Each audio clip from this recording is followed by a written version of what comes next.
All right, guys, so this is a horse that I had caught up and we were going to do a round pen session with, and it had just got done raining here really bad and she was filthy. So I looked at her and I said, oh man, I need to take her over here to the hose and attempt to clean her up a little bit. And I started to do that, and then I remembered that she's pretty skittish of the water. Now she is halter broke, probably just good enough to be able to do this if I don't put too much of this too soon before she's ready. That's one of the key things. So let me just let me lead her up here because she's probably going to run backwards. I want to show you guys she really is pretty bothered about the water, okay?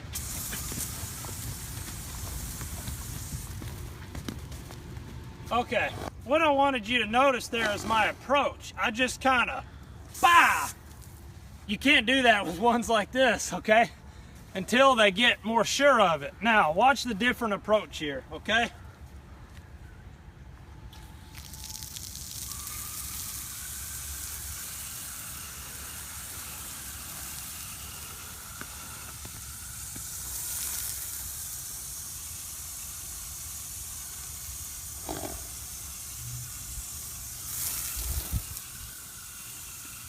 See, it's already starting her up a little. So, just from seeing that, I know that if I did much more than that, she would start pulling on me and it would turn into kind of a big blow up, okay? So, when I talk about read your horse and just work from where they're at and only do as much as they can handle, that's what I mean. It's not that you don't want to ever see them get a little bit bothered. If they get a little bothered, it's okay, but don't try to progress past that point with more pressure because they're only going to get worse and worse, okay? Fix it as it comes, all right?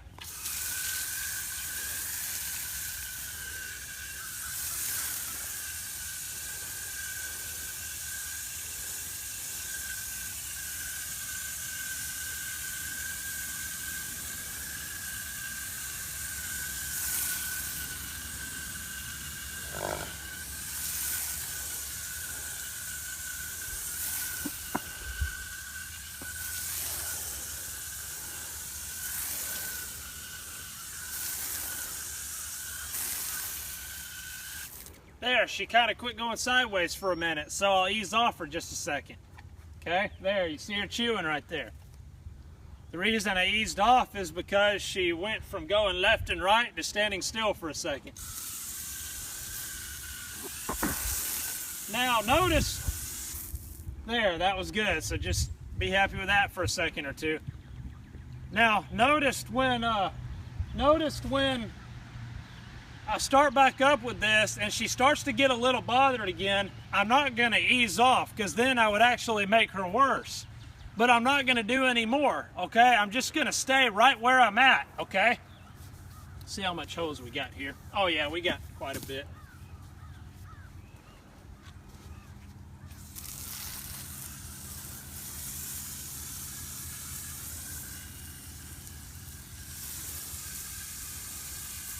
Now, if I could talk her into taking one step forward towards this pressure, that would be an excellent time to take the pressure away. See that?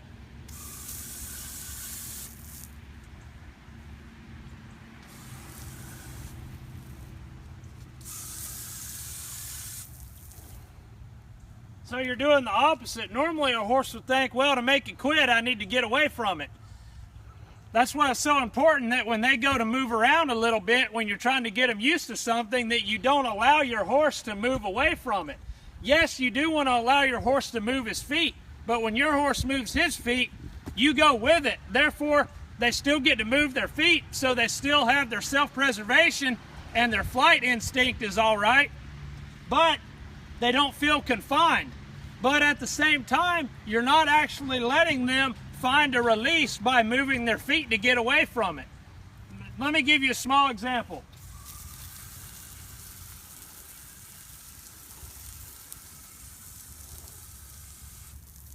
There, I only took it away when she stopped moving her feet, not when she was moving her feet, okay?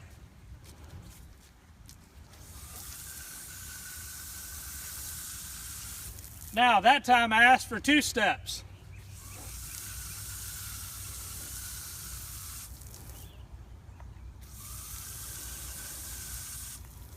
That's another thing I want to talk about this desensitizing thing. Instead of trying to just get her to be okay with it, I'm trying to turn it into something. She'll say, oh, okay, the water means take 1 step closer to the hose. When she realizes that, instead of getting scared of the water, she'll say, all I've got to do is step towards it and it goes away. So you can actually, it works really good if you can train a response from something that they're afraid of. So instead of getting afraid, they'll just do that trained response. In this case, it's take 1 step forward. Hang in there because she backed up. There. There. Now in a minute, instead of getting bothered, she'll just take a step forward. You see what I mean? You turn it into something else.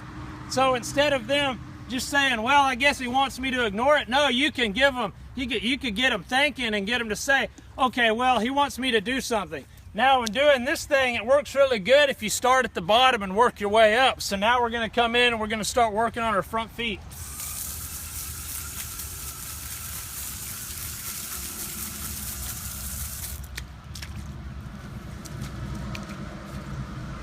Now we do her hinds.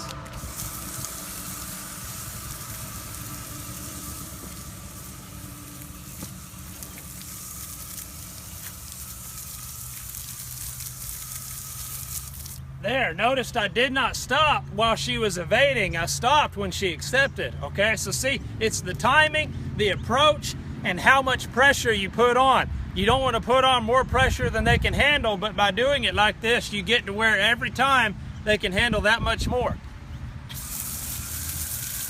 Anytime they do anything with their head, any of that, the only reason they're doing that is because they're not completely sure about it. Ignore their head, just focus on your timing.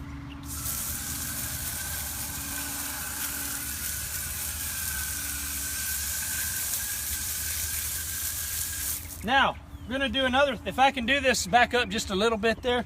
If I can do this without getting tangled up in the hose, I'm going to kind of just chase her hip a little bit.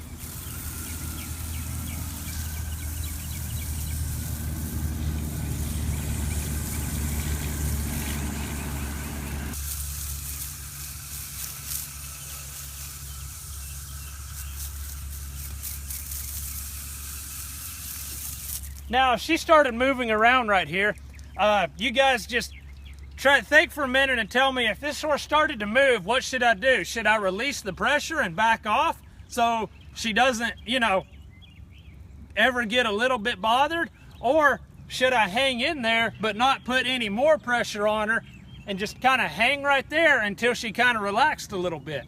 If you guessed the second one, the one I just said, hang in there until she relaxed, you were right. Now notice how when I start, I don't just go at her with it. The very first time when this started and I kind of just went at her and said, here, water, water, water. Notice I'm still not doing that. I'm still kind of prepare them a little bit, and then you can work your way up.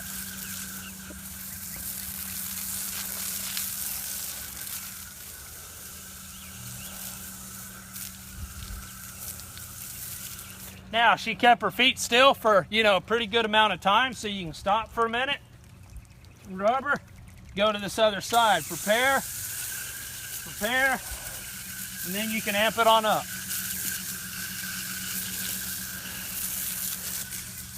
Now, notice she's got a leg cocked back there. She's pretty relaxed. The only reason that she changed this quick was because of the approach that I took and how I introduced the water to her. You guys, I want you guys to remember and notice and compare the difference of the first time I introduced her to the water, how I approached and how horrible my approach was. That was way more than she could handle. And then after that point, I started breaking it down and only doing as much as she could handle. Now, yeah, you saw her get bothered a little bit, but I never asked for so much that she would have to get bothered to a point to where it was a big blow up. See, people say, well, I tried this with my horse and then it was just a huge blow up. He was jumping sideways and dragging me around the round pen. Well, If that happens, then you just did a little bit too much, a little bit too soon, and that's all that was, you know.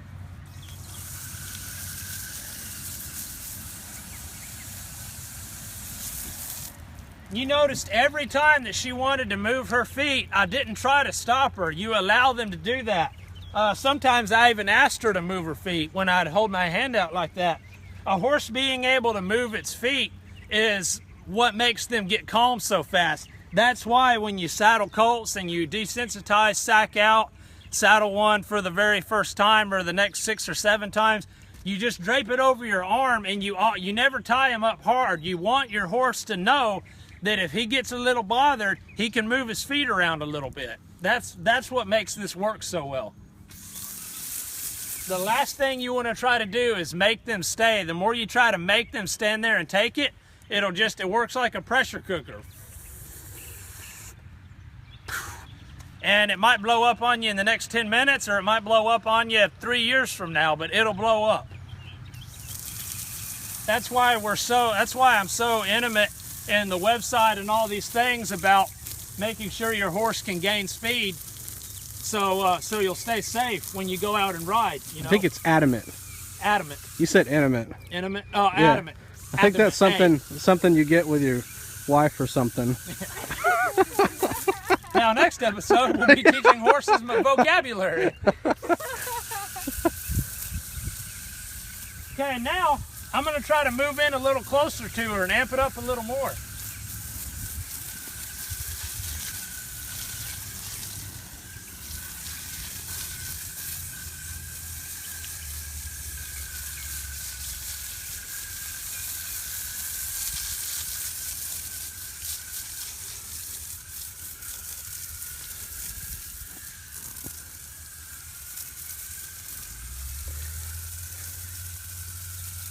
As soon as you let her go, she's gonna roll. Oh, of course. Now, did you notice right there when she started moving her hip, I kept the water right there, I stayed exactly where I was, and I waited for a change, okay?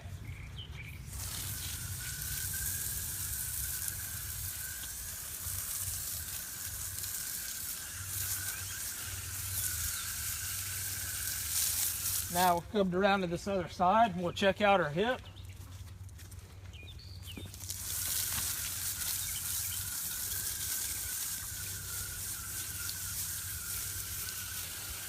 Now, when you guys go out and try this with your horses, the one thing, they are allowed to move their feet. One thing they're not allowed to do is move their feet to run over top of you. If they start to crowd you or push on you, drop the hose, abort mission, and get them back away from you.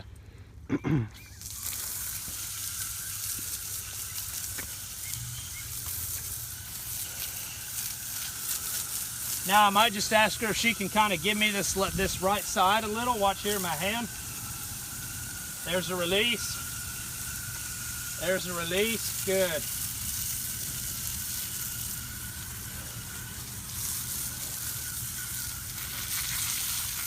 This horse is filthy.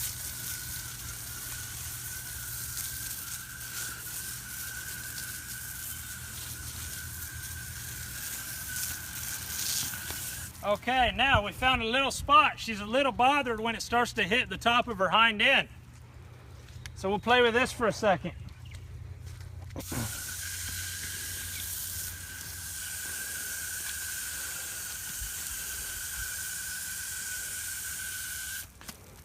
I released, my timing was almost good right there, but right when I turned off the hose, she took a step forward, but that's okay. We'll just try to be aware of that.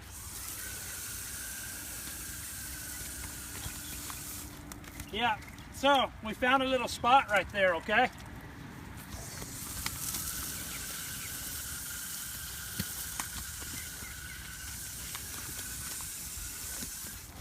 Good. Yeah, you might want to stay back for a minute there.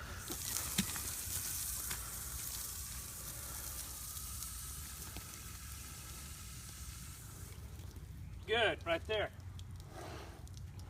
So see, somebody might have watched that and thought, oh my gosh, that horse is perfectly okay with water now.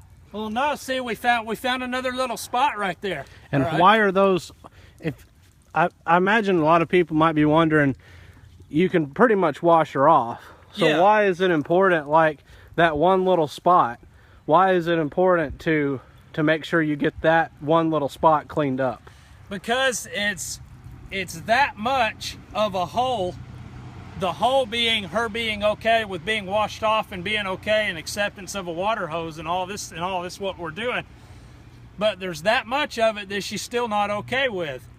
And if we don't get that one part okay with it, if we don't get that one part cleaned up, well then she may or may not in a week decide, okay, well, I wasn't completely confident, but now I think I'm even a little more unsure. We want to get her completely sure so we don't risk any side effects, or say a year from now you've got her tied up solid to your trailer, you're rinsing her off, and then this water hits her hind end just the right way and she pulls back and breaks the halter, runs out in the road and gets run over, and then you get sued, and there's all, the list just goes on and on.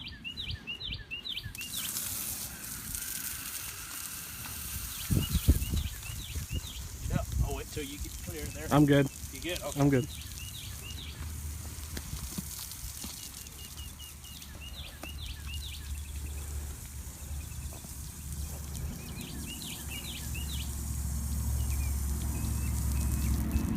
Good. See the change right there?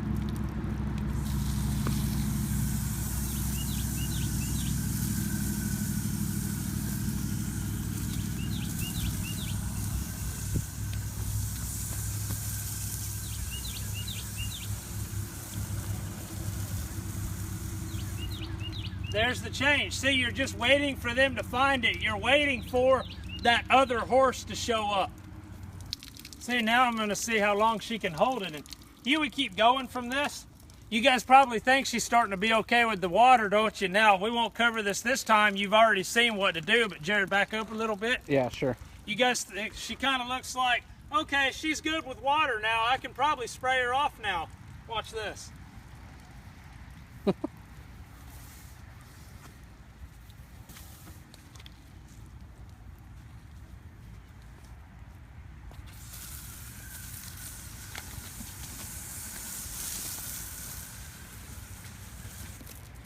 Okay, so why did she do it differently right there? For one, my approach was a little more invasive, and secondly, it was a different angle.